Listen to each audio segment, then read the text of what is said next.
Hello అండి, నమస్తే. Welcome to tree media devotion.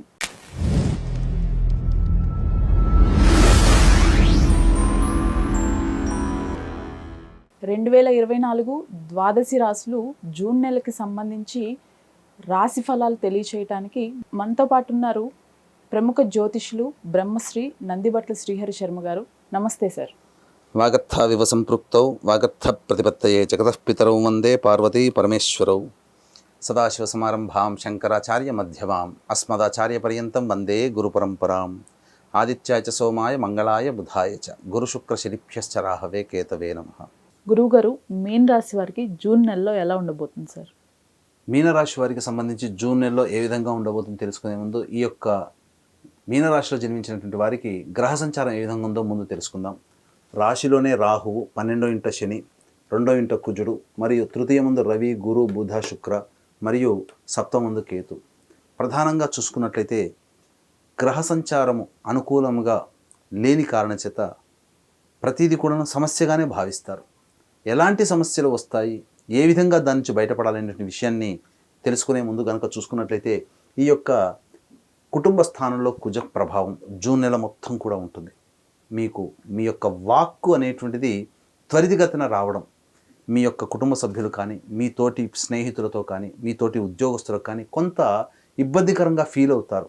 మీకు తెలియకుండానే కోపము, ఆగ్రహము, ఆవేశం రావడం, మీ మాట పదునుగా ఉండి ఎదుటివారిని బాధ పెట్టడం అనేటువంటిది ఈ జూన్ నెల మాసం ఉంటుంది. కాబట్టి ఎంత వాక్కుని మీరు అదుపులో ఉంచుకొని సంయమనం పాటించినట్లయితే అంతగా మీరు ఆనందంగా ఉండడానికి పరిస్థితులు అనుకూలిస్తాయి.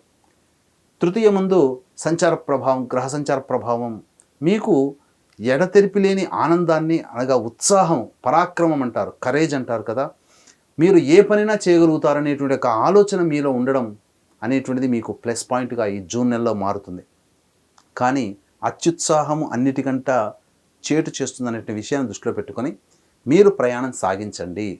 12వ ఇంట శని ప్రభావం, రాశిలో రాహు ప్రభావం, సప్తమందు కేతు ప్రభావం, కొంత చికాకును కలిగించే సంఘటనలు మీకు ఈ మీన రాశి వారికి జూన్ నెల మాసంలో ఉండబోతుంది. 1వ తారీఖు నుంచి 14వ తారీఖు వరకు ఎలాగూ గ్రహ సంచారం అన్ని రకాలుగా అనుకూలంగా లేని కారణం చేత మీరు ఇబ్బంది పడినప్పటికీ 14వ తారీఖు నుంచి 30వ తారీఖు వరకు ఉన్నటువంటి గ్రహ సంచారము మీకు కొంత యోగిస్తుంది. రవి, శుక్ర, బుధ ఈ గ్రహాలు మీకు అనుకూలంగా ఉన్నటువంటి కారణం చేత మంచి జరుగుతుంది. ముఖ్యంగా ఈ మీనరాశిలో జన్మించినటువంటి వారికి వివాహ సంబంధమైనటువంటి విషయాలు ఏవైతే ఉంటాయో అవన్నీ కూడా 1వ తారీఖు నుంచి 14వ తారీఖు వరకు పాజిటివ్ రిజల్ట్స్ని ఇస్తాయి. నిశ్చయ తాంబూలాలకి వరకు వెళ్ళే అవకాశాలు ఈ జూన్ నెలలో 14వ తారీఖు లోపల ఉంటుందని చెప్పవచ్చు మీనరాశి వారికి. అయితే ప్రధానంగా మీ యొక్క వాక్కుని అదుపులో ఉంచుకొని ప్రయత్నం చేయండి. ముఖ్యంగా అధిక ధన వ్యయం అయ్యేటువంటి అవకాశం ఎక్కువగా ఉంది. ఈ జూన్ నెలలో అనుకోనిగా ఖర్చులు పెరుగుతాయి. మీరు ఒక వస్తువు తీసుకోవాలని 100 రూపాయలు అయిపోతుందని ఊహించుకుని వెళితే అక్కడికి వెళ్ళేసరికి 150 రూపాయలు అవుతుంది. అనగా అనుకోని విధంగా ఖర్చులు పెరుగుతాయి. ఆ ఖర్చులకు తగ్గట్టుగా అప్పులు చేయాల్సినటువంటి పరిస్థితి వస్తుంది. కాబట్టి అప్పులు చేయడానికైనా, అప్పులు ఇవ్వడానికైనా 1కి 4 సార్లు ఆలోచన చేసి నిర్ణయం తీసుకోండి. తద్వారా మీరు చాలా మటుకు ప్రాక్టికల్గా మీకు వచ్చే సమస్యల నుంచి మీరు బయటపడతారని చెప్పవచ్చు. ఇక సంబంధించినటువంటి విషయాలు కనుక చూసుకుంటే, ఇతరత్ర విషయాలు కనుక చూసుకున్నట్లయితే వ్యాపార రంగంలో ఉన్నటువంటి వారికి 14వ తారీఖు నుంచి 30వ తారీఖు వరకు మధ్యకాలం కాస్త అధిక రాబడి, ధనము కనబడుతుంది. ఖర్చులకి కన్నా ధనాదాయం మెరుగ్గా ఉండడం కారణం చేత కాస్త సంతోషంగా ఉండేటువంటి అవకాశం ఉంటుంది. ఉద్యోగస్తులకి మాత్రం 1వ తారీఖు నుంచి 14వ తారీఖు వరకు కాస్త అనుకూలమైనటువంటి సమయం. మీరు ఎన్నాళ్ళ నుంచి ఎదురు చూస్తున్నటువంటి ఇంక్రిమెంట్స్ కావచ్చు, లేకపోతే ప్రమోషన్స్ కావచ్చు, వాటికి సంబంధించినటువంటి చక్కటి శుభవార్త మీరు వింటారు. నూతన ఉద్యోగం కోసం ప్రయత్నం చేసేటువంటి అవకాశం ఉన్న వాళ్ళు చక్కగా 14వ తారీఖు లోపల నూతన ఉద్యోగం కోసం ప్రయత్నం చేయండి, సఫలీకృతులు అవుతారని చెప్పవచ్చు. ముఖ్యంగా గమనించుకున్నట్లయితే 12, 13, 14 తారీఖులు, 17, 18, 19 తారీఖులు, 26, 27 తారీఖులు, ఈ 8 రోజులు జూన్ నెల మొత్తంలో ఈ 8 రోజులు అత్యంత కీలకమని చెప్పవచ్చు. ఎందుకనంటే ముఖ్యంగా మీనరాశి వారికి 12, 13, 14 తారీఖుల్లో తల్లి తరపు బంధువులతో మీకు విభేదాలు ఏర్పడేటువంటి అవకాశం ఉన్నది. ఇక గమనించుకున్నట్లయితే మీ యొక్క ఆలోచన ఏదైతే ఉంటుందో ఆ ఆలోచన తగ్గట్టుగా మీ యొక్క కార్యాచరణ లేకపోవడం మీకు ప్రశాంతతను లోపిస్తుంది. ఇక 17వ తారీఖు, 18వ తారీఖు, 19వ తారీఖు అయితే మీరు ఏ పని చేసినప్పటికీ ఆ పని మీకు వ్యతిరేక ఫలితాలు ఇస్తాయి. కాబట్టి ఈ 17, 18, 19 తారీఖుల్లో మీరు నిర్ణయాలు తీసుకోకపోవడమే చాలా మంచిదని గమనించాలి. ఇక 26, 27 తారీఖుల్లో మీకు అలసట ఎక్కువగా అవ్వడము, లేకపోతే మీ సంతానానికి సంబంధించినటువంటి చింత అధికంగా ఉండడము, లేకపోతే వృధా కాలయాపన జరగడము జరుగుతుంది. ముఖ్యంగా మీనరాశి వారికి ఏలినాటి శని ప్రభావం కూడా అధికంగా ఉంటుంది.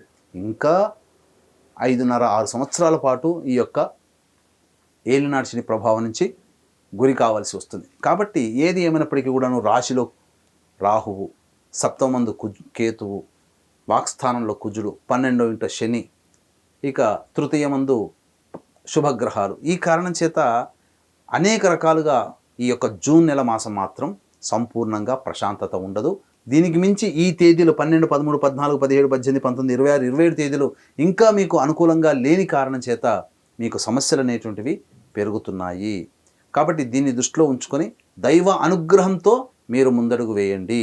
ఎందుకంటే ఈ జూన్ నెల మాసం భవిష్యత్తులో జూలై నెలలో గ్రహ సంచార మార్పు వల్ల మీకు కొంత యోగిస్తాయి. కాబట్టి ఈ యొక్క జూన్ నెలలో తొందరపడి వ్యాపార విస్తరణకు సంబంధించి, పెట్టుబడులకు సంబంధించి ఇతరత్ర ప్రధానమైనటువంటి నిర్ణయాలు తీసుకోకపోవడమే చాలా మేలనేటువంటి విషయాన్ని మీరు గమనించుకోవాలి. దీన్ని దృష్టిలో పెట్టుకుని శనీశ్వర జయంతి జూన్ 6వ తారీఖు రోజున ఏర్పడబోతుంది.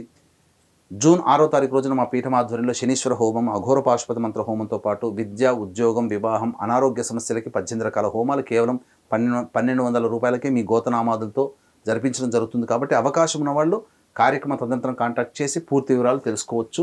ఇక ఏతావాత చెప్పొచ్చేది ఏంటంటే, మీకు ఈ జూన్ నెల ప్రధానంగా గ్రహ సంచారం అనుకూలంగా లేదు. దీన్ని దృష్టిలో పెట్టుకొని మీ యొక్క వాక్కుని మీరు ఎంత అదుపులో పెట్టుకుంటే అంత మంచిదని గమనించాలి.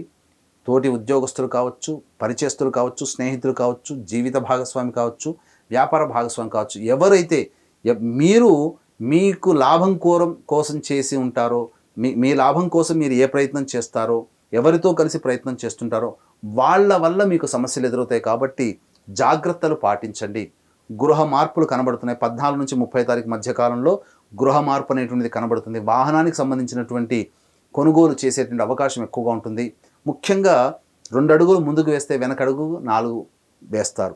ఈ విధంగా ఈ జూన్ నెల మాసం అంతా మీనరాశి వారికి ఉంటుంది. కాబట్టి నిర్ణయాత్మకంగా ప్రధానమైనటువంటి నిర్ణయాలు 12, 13, 14, 17, 18, 19, 20, 26, 27 తారీఖుల్లో తీసుకోకపోవడమే చాలని మేలని గమనిస్తూ జూన్ నెలలో మీరు ప్రయాణం చేయండి. గురువుగారు, ఈ రాశి వారు చేసుకోవాల్సిన పరిహారాలు ఏంటి సార్?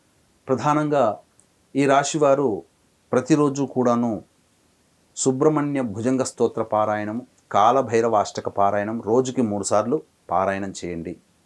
ఇక దత్తాత్రేయ ఆరాధన ఎంత చేస్తే అంత మంచిది.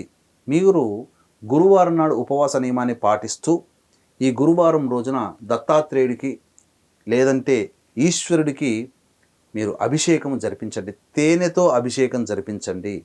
తప్పకుండా మీకు మంచి శుభ ఫలితాలు కలుగుతాయి. ఏది ఏమైనప్పటికీ ప్రధానంగా 12, 13, 14, 17, 18, 19, 26, 27 ఈ 8 రోజుల్లో మీరు ప్రధాన నిర్ణయాలు తీసుకోకుండా మనస్సుని ప్రశాంతంగా ఉంచుకునే ప్రయత్నం చేసుకోండి. ఎందుకనంటే ఈ చెప్పినటువంటి 8 రోజుల్లో మీరు ప్రశాంతతని కోల్పోతారు. ధన్యవాదాలు గురుగారు. సర్వం శ్రీ ఉమామహేశ్వర పరబ్రహ్మార్పణమస్తు.